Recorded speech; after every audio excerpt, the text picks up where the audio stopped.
Hello, Peter. Do you know what today is? Monday. Tuesday? Wednesday? Thursday? Friday? Saturday? Sunday? Oh, I don't know. I give up. What's today? Well, it's the day we read a story, Bunny. But, Mr. 8, we read stories every day. What's special about that? Well, Peter, reading is special. So every day that we read is special. Oh, right. Because we love to read. The Tale of Mr. Jeremy Fisher.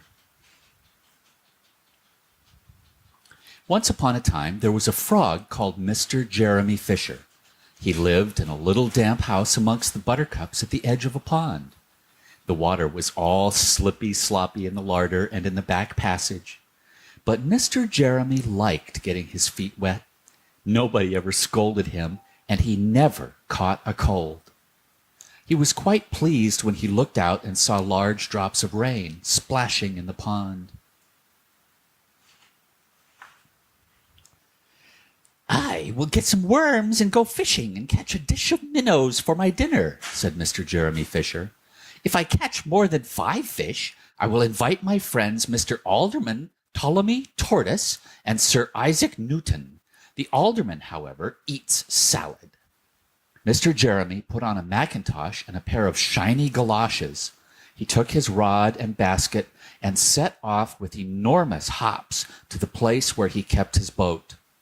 The boat was round and green, and very like the other lily leaves. It was tied to a water plant in the middle of the pond. Mr. Jeremy took a reed pole and pushed the boat out into open water. I know a good place for minnows, said Mr. Jeremy Fisher. Mr. Jeremy stuck his pole into the mud and fastened the boat to it.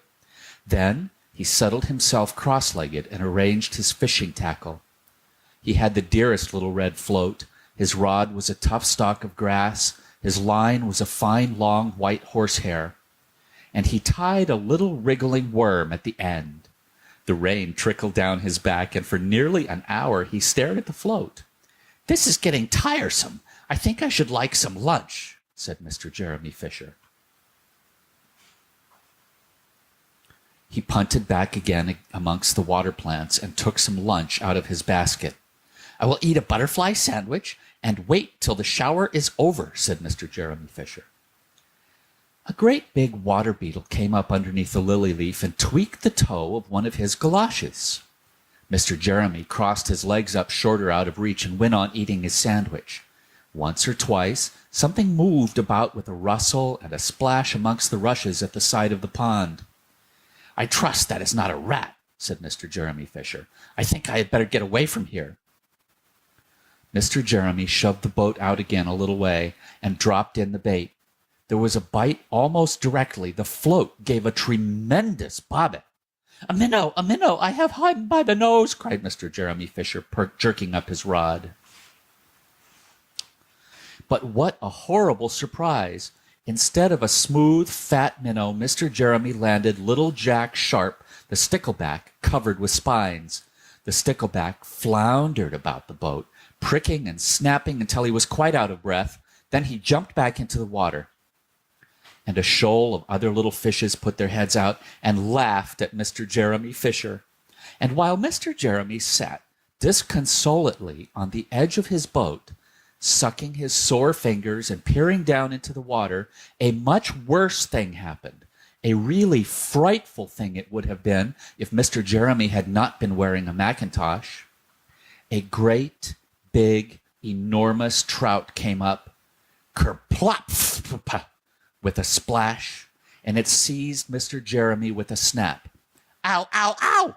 And then it turned and dived down to the bottom of the pond. But the trout was so displeased with the taste of the mackintosh that in less than half a minute it spat him out again, and the only thing it swallowed was Mr. Jeremy's galoshes.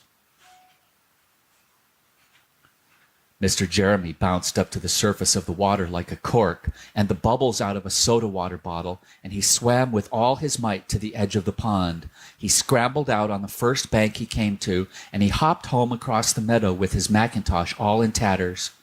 "What a mercy that was not a pike," said Mr. Jeremy Fisher.